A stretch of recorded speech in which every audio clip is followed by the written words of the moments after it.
The crystal halls of Elyndra's royal palace were so polished that Marcus Hale often wondered if the architects secretly enjoyed watching soldiers panic about slipping during important ceremonies.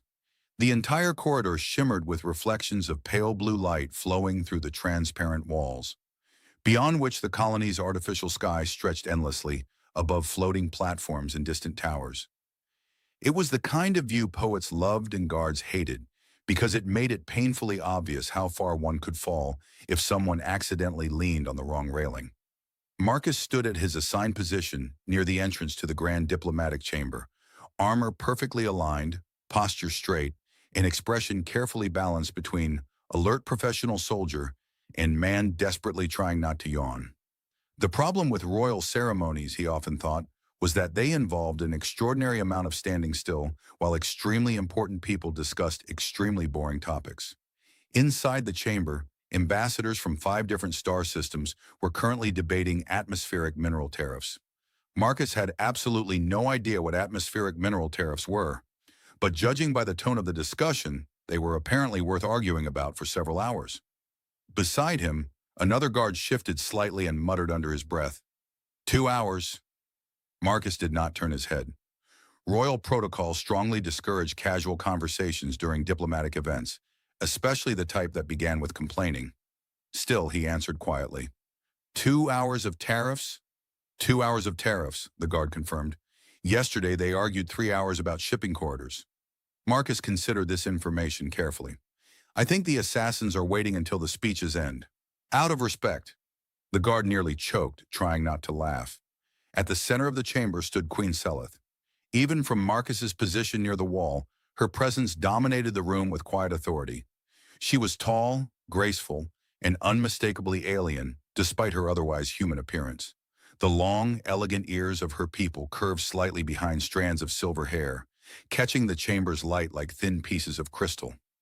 Her expression remained calm and distant as diplomats spoke around her, golden eyes steady and observant. Most visitors believed Queen Selith's stillness meant indifference. Marcus knew better.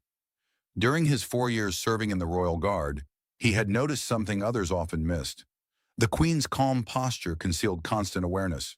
Her gaze moved subtly, tracking every ambassador, every servant, every guard.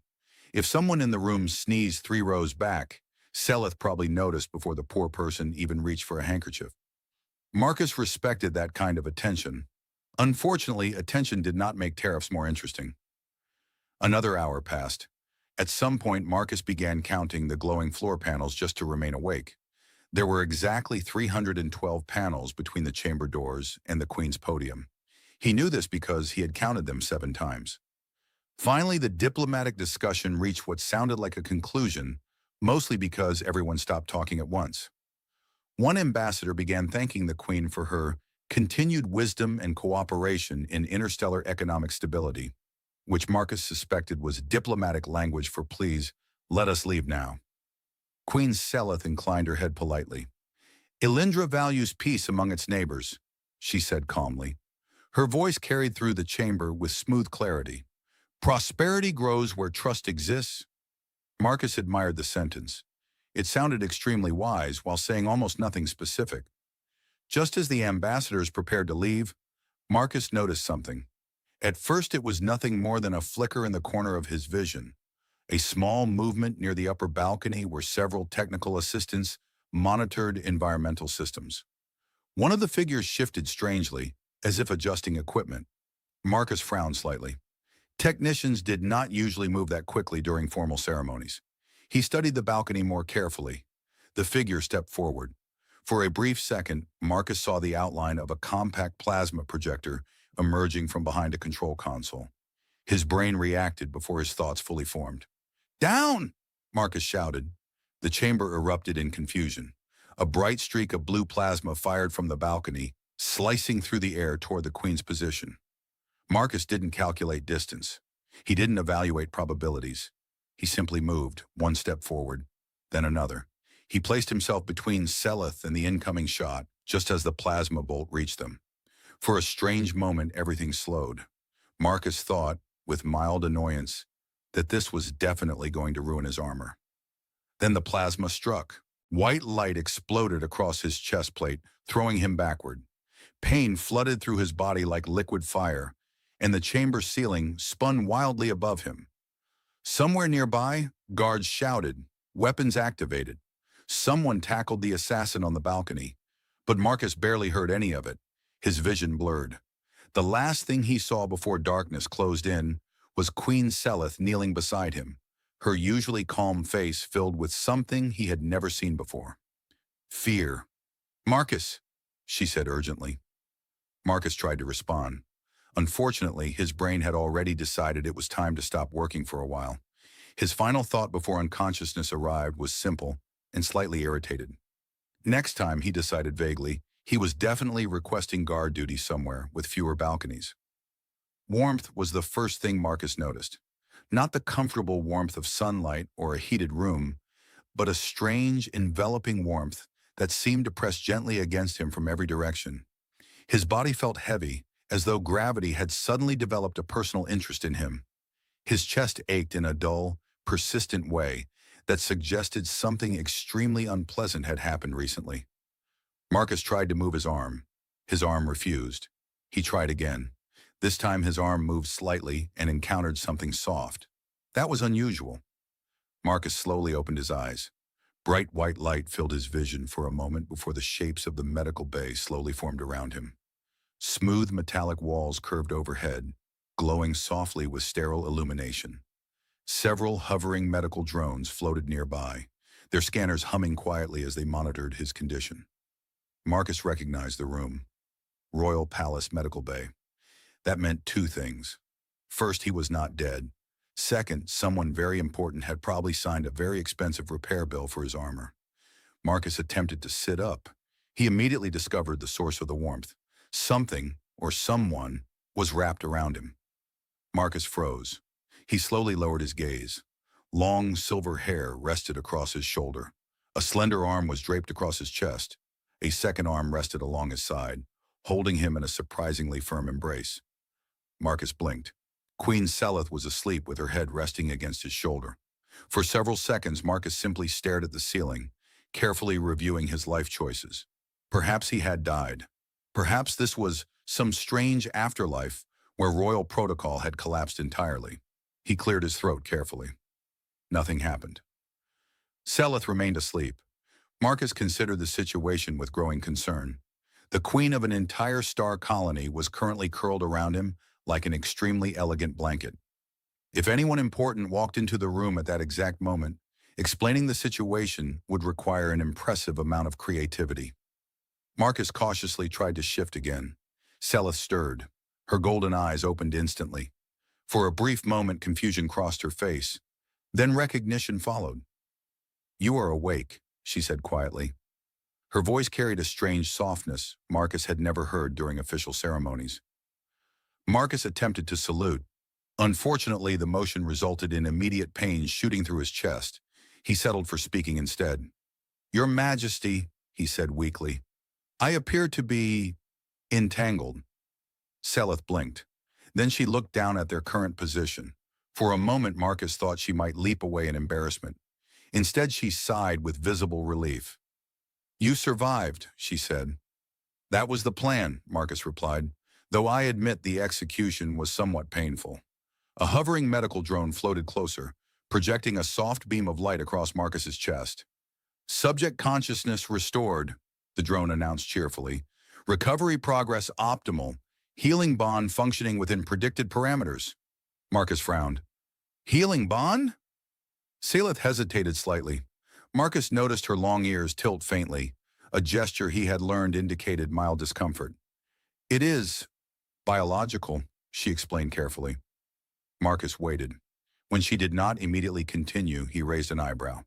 "With respect, Your Majesty, that explanation feels suspiciously incomplete." Selith glanced toward the medical drone, as if considering whether it might betray her. The drone hummed innocently.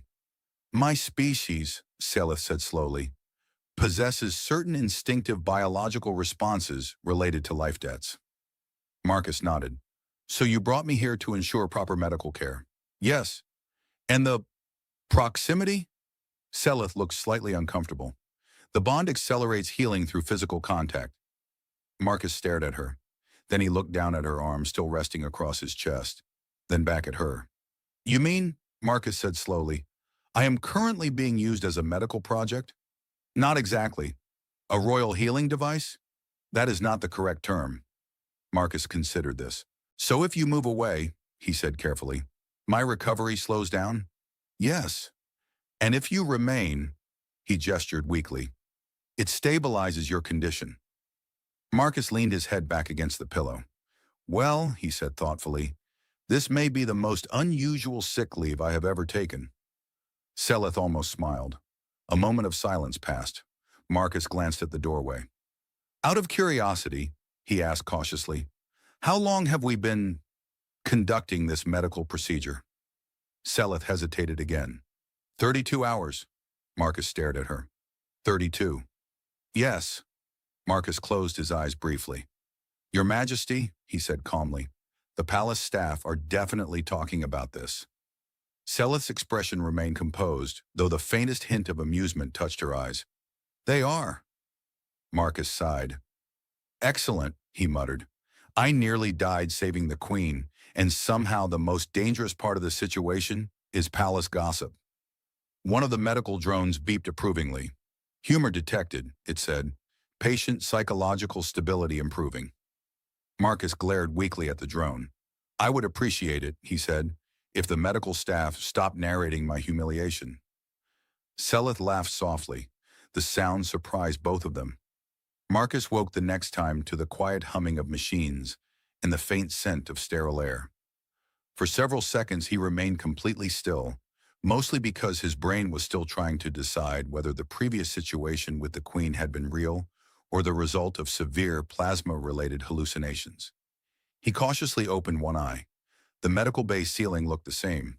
He opened the other eye. The Queen was still there. Selith sat beside the bed this time, rather than wrapped around him, though one of her hands still rested lightly on his forearm.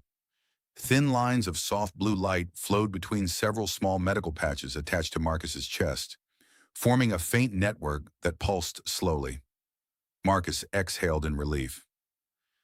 Well, he muttered, at least I'm not hallucinating. Selith looked up from a small holographic tablet she had been studying. You were uncertain? Marcus shifted slightly on the bed and immediately regretted it as a wave of soreness rolled through his ribs. I have been unconscious several times in my life, he said. None of those experiences involve waking up with a Queen using me as a biological power outlet. It is not a power outlet. A royal healing battery? Selith gave him a patient look. Marcus shrugged weakly. I am trying to understand the technology. It is not technology. Marcus blinked. You mean this entire situation is happening because of instincts? Yes. He stared at the glowing medical lines on his chest. Your instincts are very advanced. One of the floating medical drones drifted closer, its scanner rotating gently. Patient recovery progressing at 72% efficiency, the drone announced. Bond stabilization remains optimal. Marcus pointed weakly at the drone. That machine sounds extremely pleased about the situation. It is a medical assistant, Selith replied calmly. It sounds like it is rooting for us. The drone beeped. Encouragement improves healing. Marcus groaned softly. Wonderful.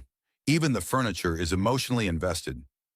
Selith looked like she was trying not to laugh again. For a moment the room settled into quiet. Marcus studied her more carefully now that he was fully awake. Up close, the Queen looked far less distant than she did during public ceremonies.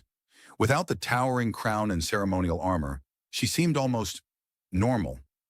Her long ears curved gracefully behind strands of silver hair, and the soft glow of the medical bay lights reflected in her golden eyes.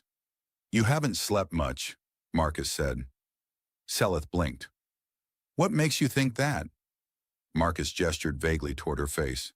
I have guarded diplomats for years, he said. They all look exactly like that when negotiations last too long. Selith leaned back slightly. I have rested. That was not the answer I asked. She studied him for a moment. Marcus, she said quietly, you took a plasma shot meant for me. Marcus nodded. That tends to interrupt a person's schedule. Selith looked down at the faint glowing lines of the healing bond. My people take life debts seriously. Marcus tilted his head. That sounds very noble, he said. But I was mostly just doing my job. Most guards would not step directly into plasma fire. Marcus considered that. Well, he said slowly, the assassin looked rude. Selith stared at him. Marcus shrugged. I felt it was important to discourage that behavior. For a moment she simply looked at him. Then unexpectedly she laughed. It was not the controlled polite laughter used during diplomatic gatherings.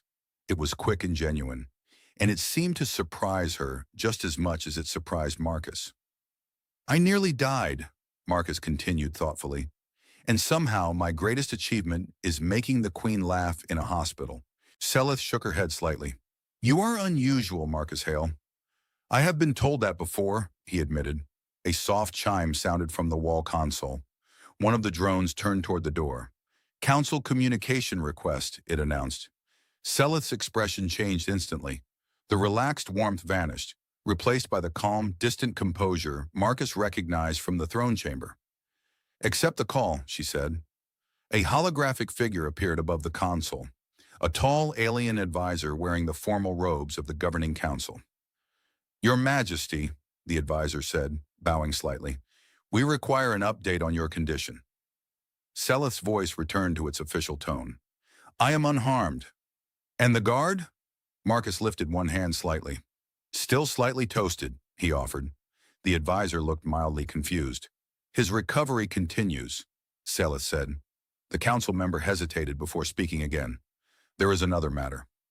Marcus watched the conversation carefully.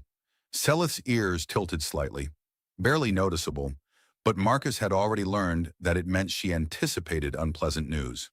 The diplomatic delegation from the Kareth Union arrives in 3 days, the advisor continued. Preparations for the marriage alliance must proceed.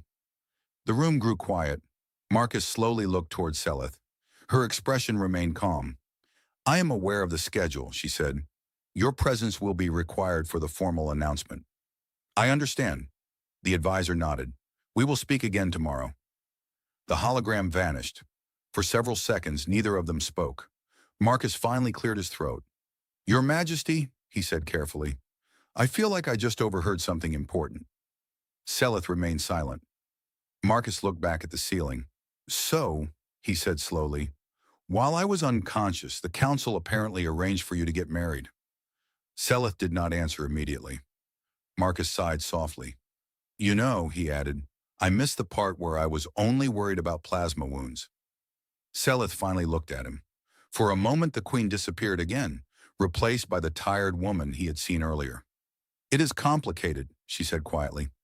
Marcus nodded. I suspected that. He glanced at the glowing bond between them. Does the council know about this? Selith hesitated. Yes. Marcus stared at the ceiling again. Excellent, he muttered. Why? Because if palace gossip was bad before, Marcus said, this situation is about to become legendary. Marcus had always believed that recovering from a near-fatal injury would involve rest, quiet, and perhaps the occasional encouraging speech from a medical professional. Instead, his recovery involved a queen, 3 floating drones that commented on his emotional state, and half the palace apparently trying to peek through the medical bay door. He stared at the ceiling again. I feel like a museum exhibit, he muttered. Selith looked up from another council report projected in pale blue light beside her. A museum exhibit? Yes, Marcus said. Except instead of ancient artifacts, people come to stare at the human who accidentally bonded with the Queen.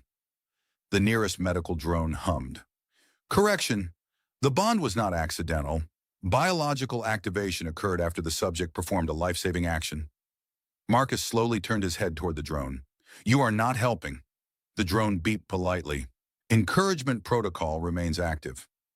Marcus looked back toward Selith. Please tell me the palace engineers did not design these machines to enjoy embarrassing patients. Selith's lips curved slightly. They are programmed to support recovery. They are gossiping machines with propellers. The drone rotated its scanner as if mildly offended.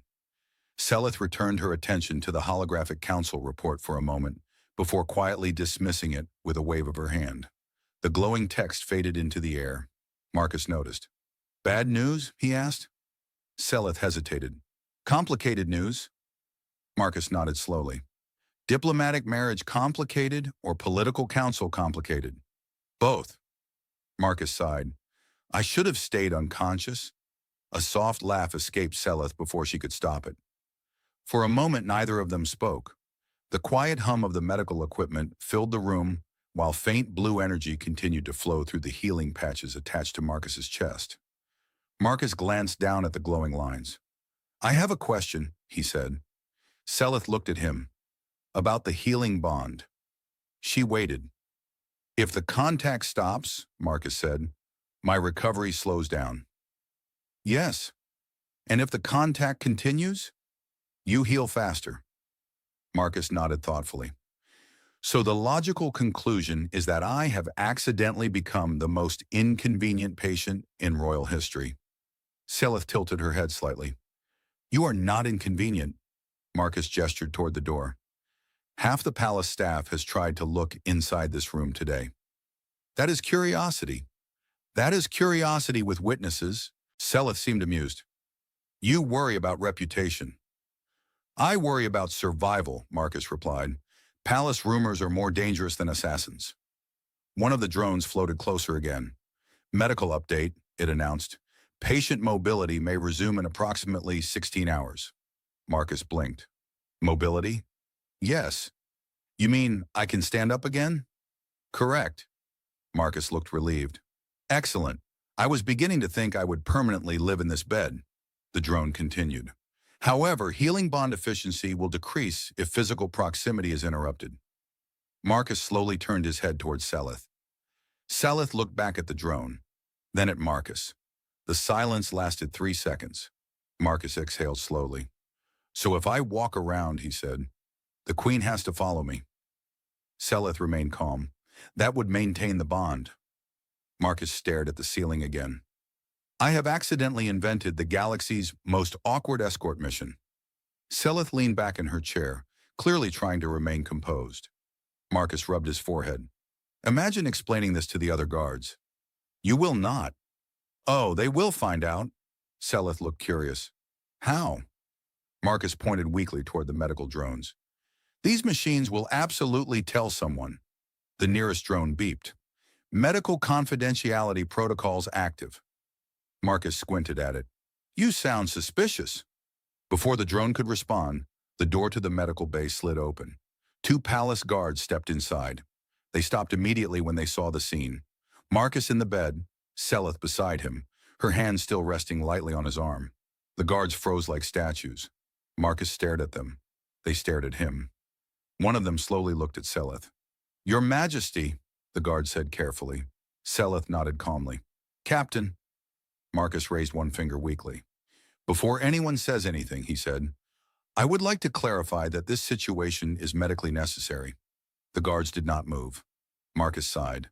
This is going exactly as I feared. The captain cleared his throat. We came to report that the assassin has been identified. Marcus straightened slightly despite the pain. Good. Selith's expression became serious again. Who sent them? The captain hesitated.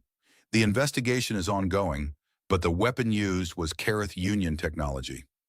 The room grew quiet. Marcus slowly looked at Selith. The same people you're supposed to marry, he said. Selith's golden eyes darkened slightly. Yes. Marcus leaned back again. Well, he said thoughtfully, that seems like an important detail. The medical drone floated between them again. Patient stress levels rising. Marcus pointed at the drone. You see? Even the robot thinks this situation is dramatic. The drone paused. Correction. Situation is extremely dramatic. Selith looked at Marcus again. For a moment, the calm queen disappeared, replaced by something far more uncertain. Marcus noticed. He smiled slightly. Well, he said, on the positive side, Your Majesty. She raised an eyebrow. At least the assassination attempt saved you from a boring wedding announcement. For a moment, Selith looked shocked. Then she laughed again. The guards looked even more confused. Marcus sighed contentedly. Yes, he said quietly. This recovery is going wonderfully. The first time Marcus tried to stand up again, The medical bay immediately decided this was a terrible idea. 3 drones rushed toward him like concerned metallic birds. Patient balance unstable. Muscular recovery incomplete. Probability of dramatic fall, 64%. Marcus sat back down on the edge of the bed. I appreciate the honesty, he muttered. Selith stood beside him, one hand lightly resting against his shoulder, as the faint threads of the healing bond pulsed softly between the small patches attached to his chest. Even now the energy flickered faintly whenever she was close. Marcus glanced down at the glowing lines. I feel like a glowing science experiment. It is temporary, Selith said. That is exactly what people say before things become permanent. The drones continued scanning him. Patient mobility recommended with supervision. Marcus looked around the room. I assume the supervision is the Queen. That would be correct, one drone replied. Marcus rubbed his forehead. Wonderful. Slowly, carefully, he pushed himself to his feet. The room tilted slightly. Selith immediately steadied him. Marcus blinked a few times until the dizziness faded. Well, he said, that could have been worse. How? Selith asked. I could have fainted again, Marcus replied, which would have been embarrassing because I already used that excuse earlier.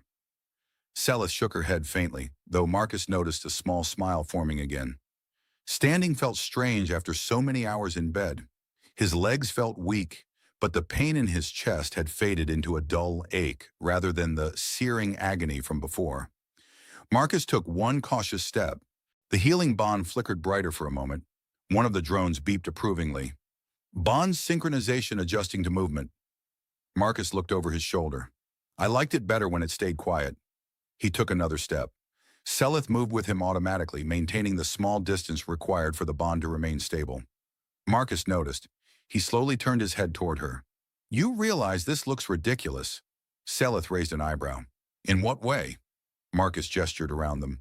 The Queen of Elyndra following a half-injured guard around the medical bay. It is a medical necessity. Yes, Marcus said, but the palace staff will not describe it that way. Selith considered that.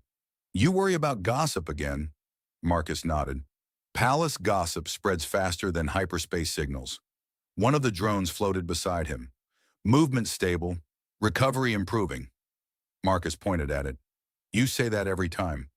Positive reinforcement improves patient morale, Marcus sighed. Fine. I am extremely reinforced. He reached the far side of the medical bay and leaned one hand against the wall for balance.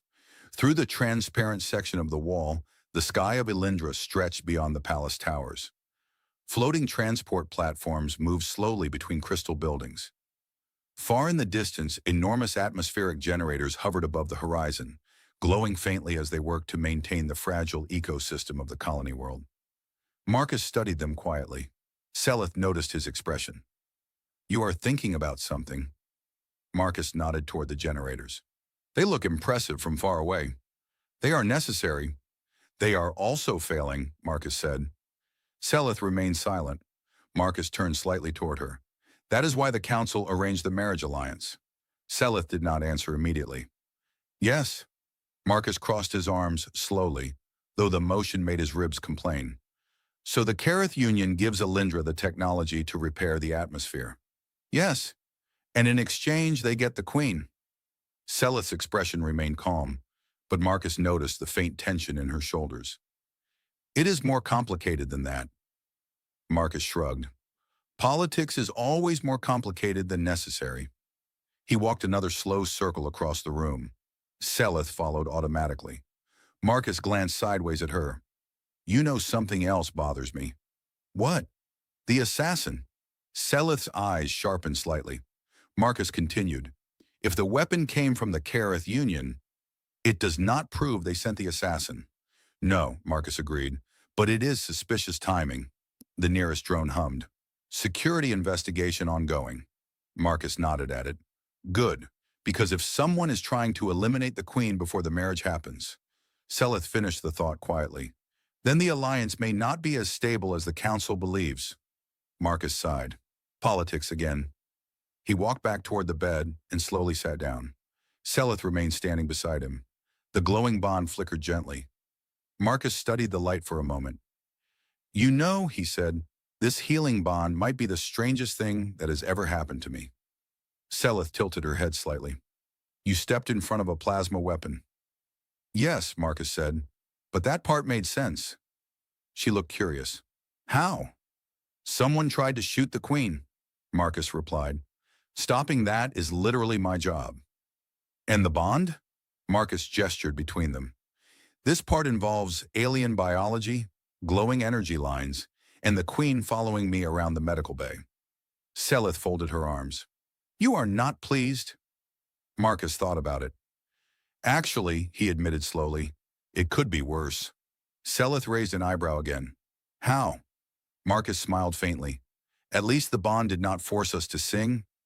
Selith stared at him. Marcus shrugged. Some alien species probably do that. For a moment, Selith looked completely serious. Then she laughed again. Marcus leaned back against the bed with a tired sigh. Good, he said. Good? If the queen is laughing, Marcus said, then the galaxy has not completely collapsed yet. Outside the palace window, the distant atmospheric generators continued glowing against the sky of Elyndra. And somewhere far beyond the colony's orbit, unseen ships from the Kareth Union were already moving closer. Marcus discovered two important truths the moment he left the medical bay. The first was that walking after nearly being vaporized by plasma required more effort than he had expected. The second was that the entire palace already knew about the healing bond. The corridor outside the medical wing was quiet, polished, and filled with large crystalline windows overlooking the floating city of Elyndra. Normally, it was a peaceful place where palace staff moved calmly between departments. Today, it felt like a stage. The moment Marcus stepped into the hallway, conversations stopped. Technicians froze. Servants suddenly became extremely interested in nearby walls.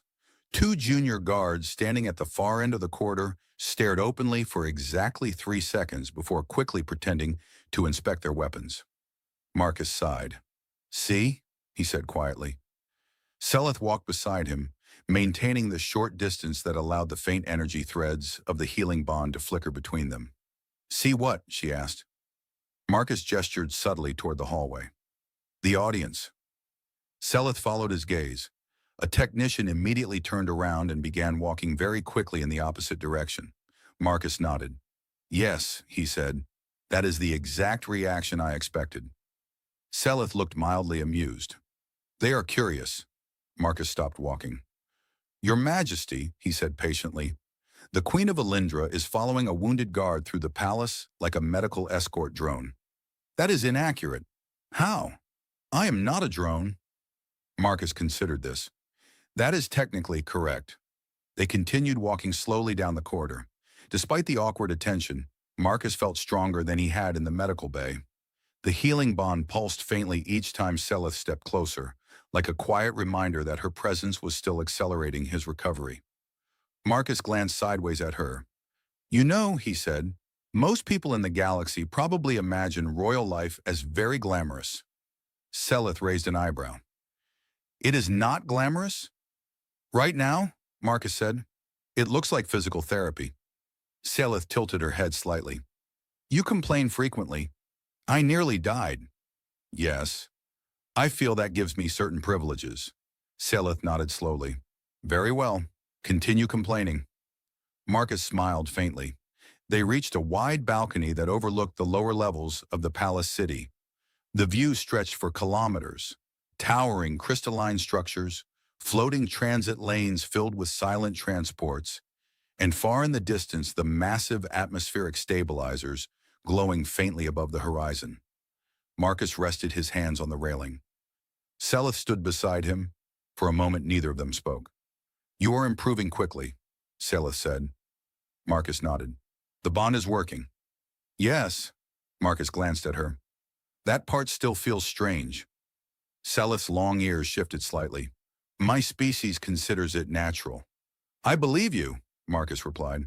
But where I come from, healing usually involves machines and unpleasant medicine. Selith studied the glowing horizon. Your species relies heavily on technology. Marcus smiled. That is because our biology does not solve problems by hugging people. Selith blinked. Marcus raised a finger. That sentence sounded worse than I intended. Selith laughed softly again. The sound echoed faintly across the balcony. Marcus leaned against the railing. You laugh more than people think. Selith looked slightly surprised. Do I? In public, Marcus said, you look like someone who calculates political outcomes for fun. That is part of my job. Yes, Marcus replied, but I think most people would be shocked to discover the Queen has a sense of humor. Selith crossed her arms lightly. And you? What about me? You speak to the Queen very casually. Marcus shrugged. I nearly died saving you. That does not normally change royal protocol. Marcus looked at the sky thoughtfully. Well, he said, it probably should. Selith watched him for a moment. You are not afraid of me. Marcus blinked. Should I be? Many people are. Marcus thought about that seriously. You command fleets, control a planetary government, and can probably order half the galaxy into a diplomatic crisis, he said. So yes, I suppose there are reasons. Selith waited. Marcus shrugged again. But the person I see is just someone who hasn't slept much and spends too much time worrying about her colony. Selith looked away toward the horizon. Marcus realized he might have said something too honest. To lighten the moment, he gestured toward the distant atmospheric stabilizers. So, he said, those enormous machines are the reason for the political marriage? Yes. And the Selith Union has the technology to repair them? Yes. Marcus nodded slowly. And somehow the same civilization might also be sending assassins. Selith's golden eyes narrowed slightly. That has not been proven? No, Marcus agreed. But it is suspicious. Selith looked back at him. You are a guard, Marcus, yet you think like an investigator. Marcus smiled. When someone tries to kill the Queen while I am standing nearby, I become very interested in details.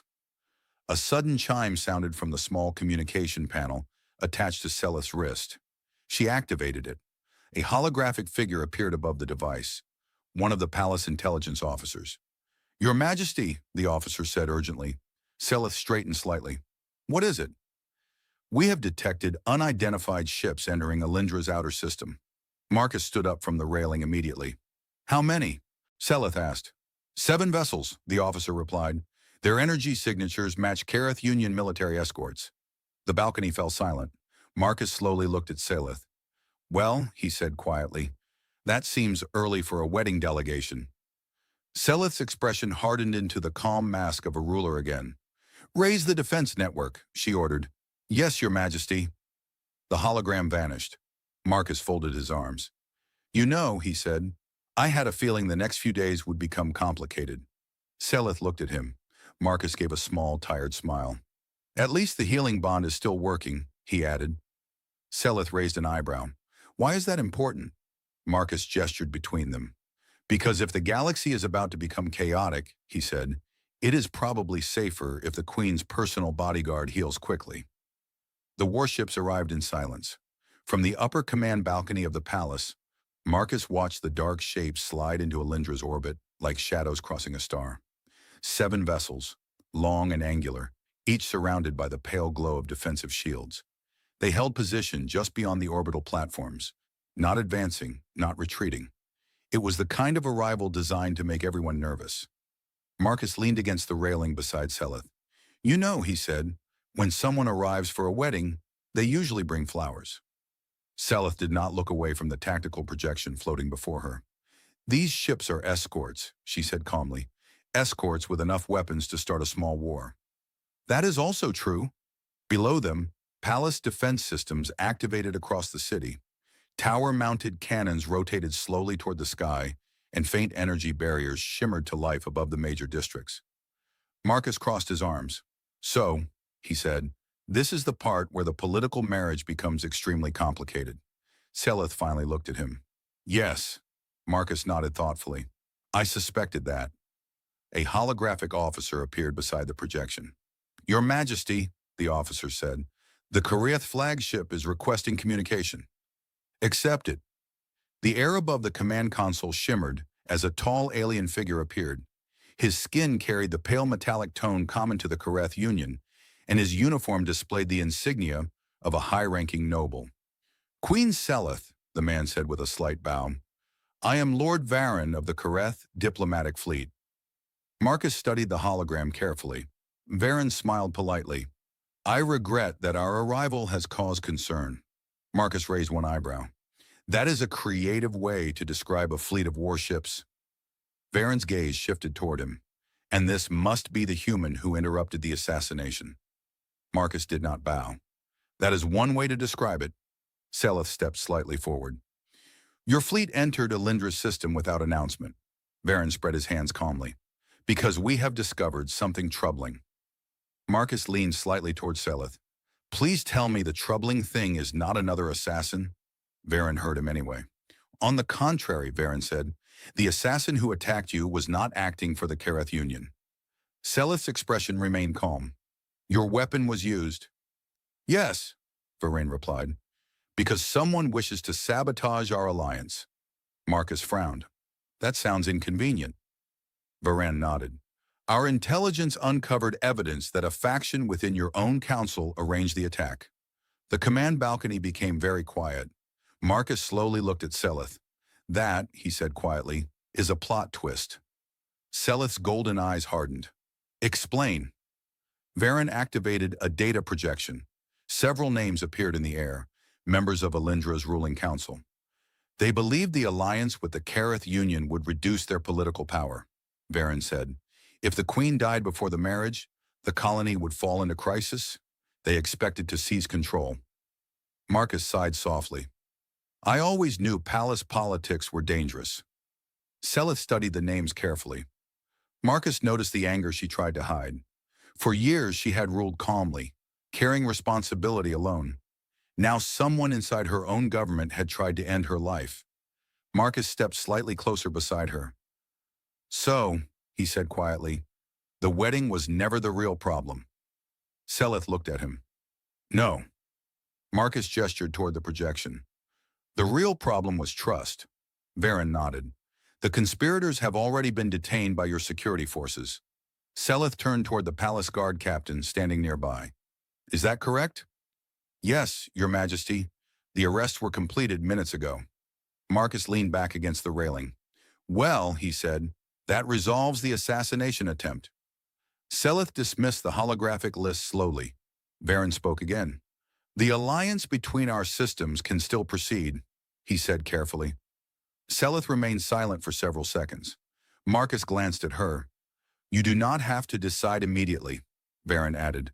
Selith looked out toward the stars where the fleet waited. For a long time she had believed her future was already written. Duty, politics, sacrifice. Then a stubborn human guard had stepped into plasma fire and accidentally changed everything. Selith turned slightly toward Marcus. You once said you were only doing your job. Marcus nodded. That part was true. Selith studied him carefully. But you also reminded me that a ruler does not have to live alone. Marcus shifted awkwardly. I do not remember saying that exactly. You implied it. Marcus scratched the back of his neck. I talk a lot when recovering from plasma injuries. Selith smiled faintly.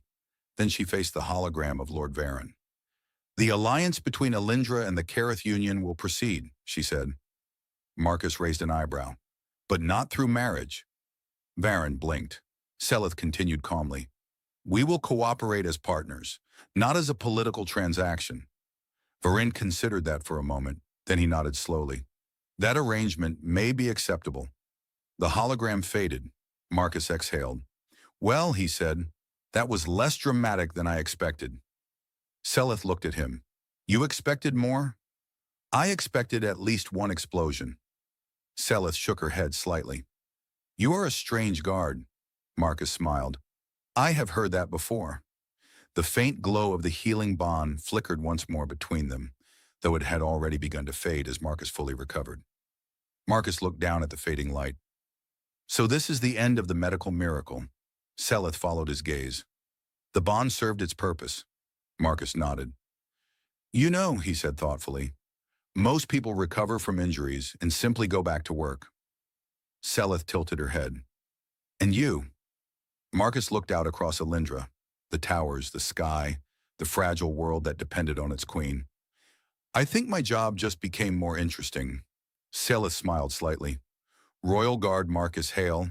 Yes, Your Majesty. You are promoted. Marcus blinked. That sounds expensive. Selith turned toward the palace doors. Come, she said. Marcus followed her. Behind them, the stars above Elyndra shone quietly, and the colony that had nearly lost its queen now had something stronger than a political alliance. It had a future that was no longer decided by fear.